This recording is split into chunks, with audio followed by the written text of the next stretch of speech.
Bonjour à toutes et à tous.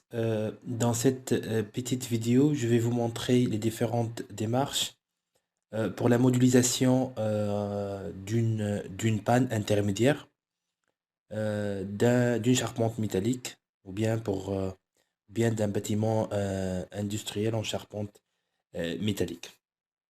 Comme type de projet, on va choisir l'étude d'une coque et on va, comme je vous ai dit, on va essayer de modéliser une panne intermédiaire.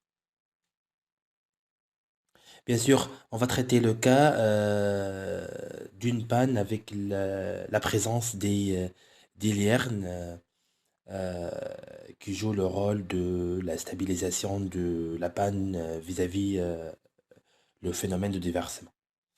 On va commencer tout d'abord par la création des nœuds et je vais prendre le cas d'une panne de longueur 6 mètres, c'est-à-dire le cas des portiques ou bien l'entraque centriportique égale à 6 mètres.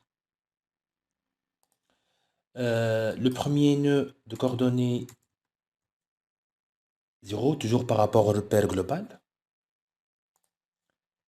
Et deuxième nœud de coordonnées 6 mètres par rapport à x, 0 et 0.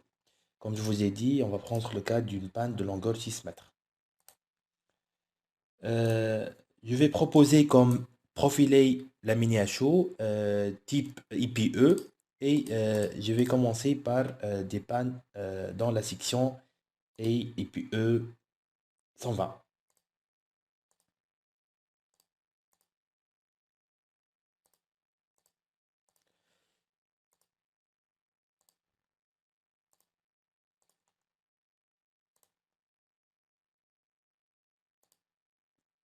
Donc voici la panne de longueur 6 mètres. Appuyé de deux côtés sur le traverse ou bien sur la membrure supérieure si il s'agit bien d'un portique à ferme triée.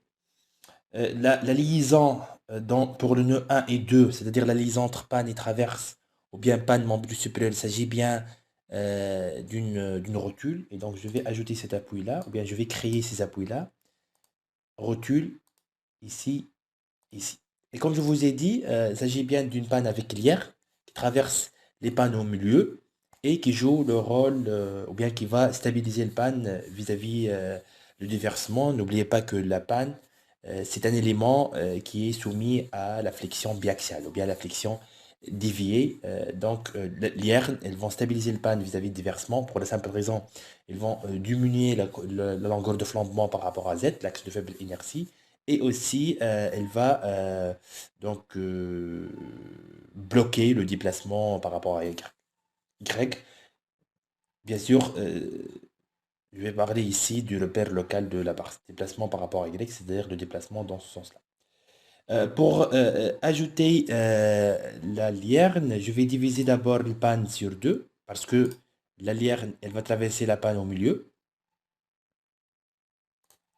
Diviser la barre en deux parties, sans diviser bien sûr l'élément considéré.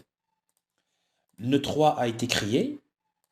Et je reviens ici sur la barre d'outils additionnels. Je vais cliquer sur appui et je vais créer un nouveau appui juste pour simuler les liens.